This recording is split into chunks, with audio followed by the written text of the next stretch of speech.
Hello everyone, आज के इस वीडियो में हम बेसिक्स ऑफ अलजेब्रा डिस्कस करने जा रहे हैं। इससे पहले आपको इसमें कुछ बेसिक अंडरस्टैंडिंग होना ज़रूरी है। बेसिकली एक इक्वेशन होता है और इक्वेशन कुछ इस फॉर्म में होता है 5x + xy = 8। कुछ लोग इसको इस तरह से बताते हैं ax + by = c। सेम मतलब है, जिसमें ये a और b होते हैं, ये कांस्टेंट होते हैं, इनको बोलते हैं कोफिशिएंट ऑफ वेरिएबल। इसमें 5 है और 6 है और 8, ये जो भी नंबर हैं इनको बोलते हैं कांस्टेंट या कोफिशिएंट भी इनको बोलते हैं। और यहाँ पे जो x और y है ये वेरिएबल्स कहलाते हैं, इनकी वैल्यू चेंज हो सकती है या चेंज होती रहती है। अब इसमें कुछ बेसिक अंडरस्टैंडिंग, जैसे लाइक टर्म्स का मतलब होता है एक जैसे टर्म्स, ठीक है। जैसे आपका 3x² है, 5x² है, 9x² है, तो इनमें वेरिएबल पे सेम पावर है। यदि वेरिएबल के ऊपर पावर सेम है, एक जैसी पावर है, तो उनको बोलते हैं लाइक टर्म्स, ठीक है। अब जैसे फॉर एग्जाम्पल अनलाइक टर्म क्या होता है, जिसमें वेरिएबल पर सेम पावर नहीं होता है। जैसे फॉर एग्जाम्पल 3x² है और 5x हो, तो यहाँ पे वेरिएबल पावर 2 है और यहाँ पे वेरिएबल पावर 1 है, तो ये अनलाइक टर्म्स है। या फिर ये ऐसा हो जाए 6y, तो देखो यहाँ पे वेरिएबल ही दूसरा है, वेरिएबल चेंज हो गया, तो ये भी अनलाइक टर्म्स आपके कहलाते हैं। तो अभी आपको ये समझ में आ गया कांस्टेंट क्या होता है। ये नंबर लिखे होते हैं कांस्टेंट या कोफिशिएंट बोलते हैं, और वेरिएबल एक्स वाई लिखा होता है या ए बी सी लिखे होते हैं, ये इस तरह से आपके वेरिएबल्स होते हैं। लाइक टर्म्स क्या होते हैं, जिसमें पावर जो वेरिएबल है उसकी पावर सेम होती है, उसको बोलते हैं लाइक टर्म्स, है ना। और लाइक टर्म में आपका जो कोफिशिएंट है वो डिफरेंट हो सकता है। जैसे आप देखो यहाँ पे कोफिशिएंट 3 है, यहाँ पे 5 है, यहाँ पे 9 है, लेकिन ये भी फिर भी सारे लाइक टर्म्स हैं, क्योंकि सब केस में जो वेरिएबल है उसके ऊपर पावर 2 ही है, ठीक है। अब आगे देखते हैं। फिर यहाँ पे कुछ नंबर के टाइप्स होते हैं, उनके बारे में डिस्कस करेंगे। और इसमें सबसे पहले आपका है नेचुरल नंबर। तो नेचुरल नंबर बेसिकली कहाँ से स्टार्ट होता है, 1 से स्टार्ट होता है। 1 2 3 4 5 ऐसे जो स्टार्ट होता है उसको हम नेचुरल नंबर बोलते हैं। फिर नेचुरल नंबर के बाद आता है होल नंबर, जो कि 0 से स्टार्ट होता है। आप ये बोल सकते हो कि सारे नेचुरल नंबर होल नंबर होते हैं, ठीक है, सारे नेचुरल नंबर होल नंबर होते हैं। लेकिन आप उल्टा नहीं बोल सकते, ये नहीं बोल सकते कि सारे होल नंबर नेचुरल नंबर होते हैं, क्योंकि इसमें 0 आता है और नेचुरल नंबर में 0 नहीं आता है। फिर आपके इंटीजर आते हैं, तो इंटीजर में इसमें सारे प्लस के नंबर होते हैं, है ना, कोई नेगेटिव नंबर नहीं होता है। इंटीजर में क्या होता है, माइनस वाले नंबर भी होते हैं और प्लस वाले भी नंबर होते हैं। तो इंटीजर आपके दो तरह के हो सकते हैं, नेगेटिव इंटीजर हो सकते हैं और पॉजिटिव इंटीजर हो सकते हैं। जो माइनस वाले होते हैं उनको नेगेटिव इंटीजर बोलते हैं, जो प्लस वाले होते हैं उनको पॉजिटिव इंटीजर बोलते हैं। अब यहाँ पे आप ये बोल सकते हो कि सारे इंटीजर, सारे होल नंबर इंटीजर होते हैं। सारे होल नंबर क्या होते हैं, इंटीजर होते हैं। लेकिन सारे इंटीजर होल नंबर नहीं होते, क्योंकि इंटीजर में क्या नेगेटिव भी है, ठीक। तो सारे होल नंबर क्या होते हैं, इंटीजर होते हैं। और ये भी बोल सकते हैं कि सारे जो इंटीजर है, सारे नेचुरल नंबर है वो क्या होते हैं, इंटीजर होते हैं। सब नेचुरल नंबर आपका होल नंबर भी होते हैं और इंटीजर भी होते हैं, लेकिन उल्टा ट्रू नहीं है। फिर इसका रेशनल नंबर आते हैं, जो नंबर अपॉन में होते हैं, जिसमें p/q की फॉर्म में जिनको लिखा जा सके। और जहाँ पे एक चीज़ ध्यान रखना है, q की वैल्यू आपको 0 नहीं हो सकती। q की वैल्यू कुछ भी हो सकती है, जैसे 3 5 -7, ये सब भी रेशनल नंबर है, क्योंकि इस सब के नीचे आप क्या लिख सकते हैं, 1 लिख सकते हैं, ठीक है। और जैसे 5/6 है, ये भी क्या है, आपका रेशनल नंबर है। इरेशनल नंबर क्या होते हैं, जो नॉन टर्मिनेटिंग नॉन रिकरिंग होते हैं। जैसे पाई की वैल्यू है तो 3.14 कुछ ये आगे चलता रहता है, जो कि ना तो कोई पैटर्न फॉलो करता है और ना वो एंड होते हैं, उनको बोलते हैं इरेशनल नंबर। जैसे आप √2 की वैल्यू निकालेंगे, √3 की वैल्यू निकालें, √5 की वैल्यू निकालें, तो ये सब किस कैटेगरी में आते हैं, इरेशनल नंबर की कैटेगरी में आते हैं। अब हम कुछ क्वेश्चन सॉल्व करते हैं, कैसे हम एडिशन वगैरह करते हैं, कैसे सब्ट्रैक्शन करते हैं, वो चीज़ें देखेंगे।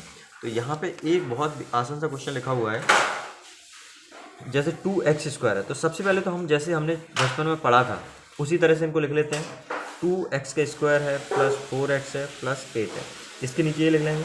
अब ये ध्यान रखना है, जो लाइक टर्म्स के होंगे वो एक साथ लिखेंगे। जैसे x² है तो इसके नीचे क्या आ जाएगा, आपका x² आ जाएगा। अब प्लस 4x में कुछ नहीं है, -3 है, तो ये आपको -3 हो जाएगा, ठीक है। तो अब इसको जोड़ देंगे तो क्या हो गया, आपका 2 और 1 3x² हो गया। यहाँ पे कुछ नहीं है, इसका मतलब 1 है, ठीक है, 3x² हो गया। प्लस 4x है, ये एज इट इज आ जाएगा, और 8 में से 3 जाएगा तो कितना आ जाएगा, +5। तो ये आपका आंसर आ गया, ठीक है, ये आपका आंसर आ गया। अभी दूसरा क्वेश्चन लिखा हुआ है उसको भी सॉल्व करते हैं, ये आपका आंसर आ गया। दूसरा क्वेश्चन है आपका ये, ठीक है, इसमें क्या है, 10x का क्यूब है, माइनस का 4x है, प्लस का 11 है, ठीक है। इसके नीचे फिर आपको उसी तरह से सीक्वेंस में लिखना है। यदि आप सही से लिखते हैं तो आधा काम आपका हो गया, तो यहाँ पे 9x का क्यूब है। अब एक्स स्क्वायर यहाँ पे नहीं है, तो एक्स स्क्वायर को मैं बाद में लिख दूंगा।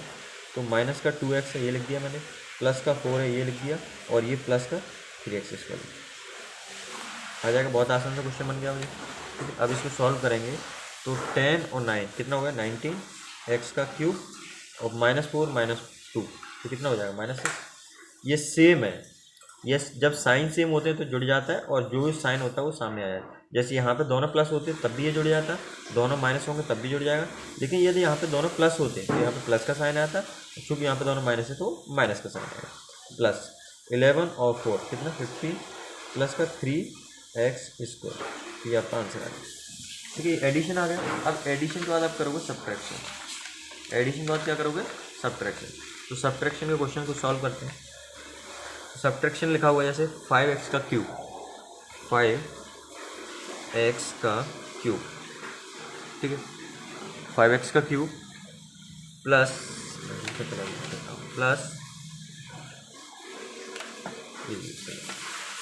7x स्क्वायर -2 का x। अब यहाँ पे सेम लिख दीजिए 3x का क्यूब -7x प्लस का 4। अब देखो चूँकि माइनस करते हैं ना तो यहाँ पे साइन चेंज हो जाता है, ये प्लस का है तो माइनस का हो जाएगा, माइनस का है तो प्लस का हो जाएगा, ये प्लस का है तो ये माइनस का हो जाएगा। अब देखो 5 में से 3 जाएगा, 5 - 3 2, 2x का क्यूब। अब ये देखो प्लस का है, ये भी प्लस का, लेकिन आपको यहाँ ध्यान रखना पड़ेगा ये x स्क्वायर है और ये माइनस का x है, तो ये घटेगा नहीं, तो ऊपर वाला एज इट इज आ जाएगा प्लस का 7x का स्क्वायर। ठीक है, अभी इसमें थोड़ा सा कन्फ्यूजन है। कन्फ्यूजन ये है कि इसमें आपको टर्म्स को रीअरेंज करना पड़ेगा। मैं रीअरेंज करके लिख देता हूँ।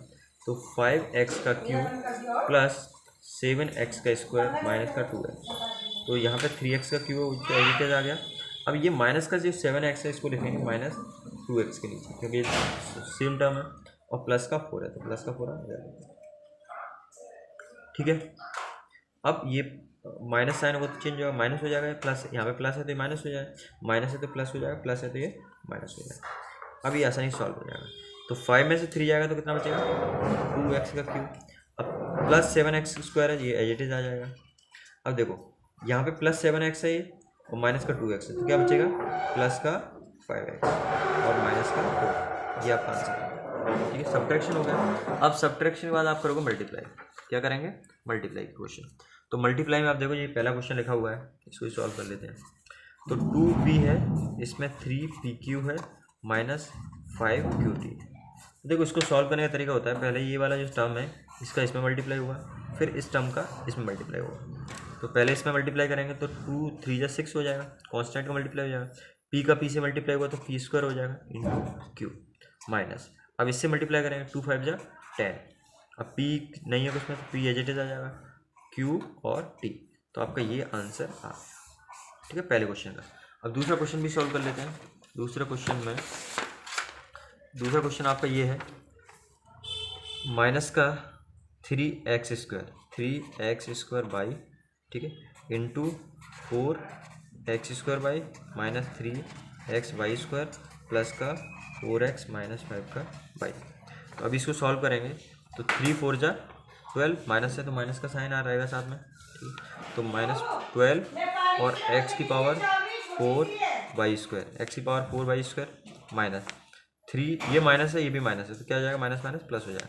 3 3 या 9 हो गया, और x का क्यूब बाई का क्यूब। अब इसका इससे मल्टीप्लाई किया तो प्लस माइनस माइनस आ जाएगा, 3 4 जा 12 x का क्यूब बाई, ठीक है, ओके, और माइनस फिर ये माइनस है तो माइनस माइनस क्या हो जाएगा, प्लस हो जाएगा। तो प्लस 3 5 जा 15, और x का स्क्वायर बाई से मल्टीप्लाई हुआ तो बाई का स्क्वायर। तो आपका ये आंसर आ गया। अब कुछ डिवीजन वाले क्वेश्चन सॉल्व करते हैं, काफ़ी अच्छे क्वेश्चन हैं। जैसे इसमें पहला क्वेश्चन लिखा होगा उसको सॉल्व करते हैं। अब जैसे बचपन में सॉल्व किया था उसी तरह से इसको लेते हैं, x -4 और यहाँ पे 3x स्क्वायर माइनस का 11x माइनस का 4, तो सॉल्व करते हैं। तो यहाँ पे 3x स्क्वायर लेके आना है आप, तो इसमें किससे मल्टीप्लाई करना पड़ेगा, 3x से मल्टीप्लाई करना पड़ेगा। अब इस 3x का पूरा मल्टीप्लाई, सबसे पहले हम लॉजिक यहाँ देखते हैं, यहाँ पे जो टर्म है वो आना चाहिए, है ना, फर्स्ट टर्म है वो आना चाहिए, ऐसे मल्टीप्लाई। तो 3x का किया 3x स्क्वायर हो गया, और -12x, ठीक है, तो माइनस हो जाएगा प्लस है तो, और ये माइनस है तो प्लस हो जाएगा, ये कैंसिल आउट हो जाएगा, 3 में से 3, और 12 प्लस का है माइनस का 11 है, तो क्या बचेगा x माइनस 4, तो कितनी बार जाएगा, 1 बार, +1, तो x प्लस x माइनस 4 आएगा, ठीक है, कुछ नहीं बचेगा यहाँ पे। देखो ये कहलाता है डिवाइज़र, ठीक है, ये कहलाता है आपका क्वोशंट, इसको क्या बोलते हैं, लिख देते हैं, इसको बोलते हैं क्वोशंट, और यहाँ कुछ बचता है तो उसको बोलते हैं रिमाइंडर, ठीक है, और ये आपका डिवीज़र होता है, इसको बोलते हैं डिवीज़र, और ये डिविडेंड जिसको आप डिवाइड करते हैं, ठीक है। इसके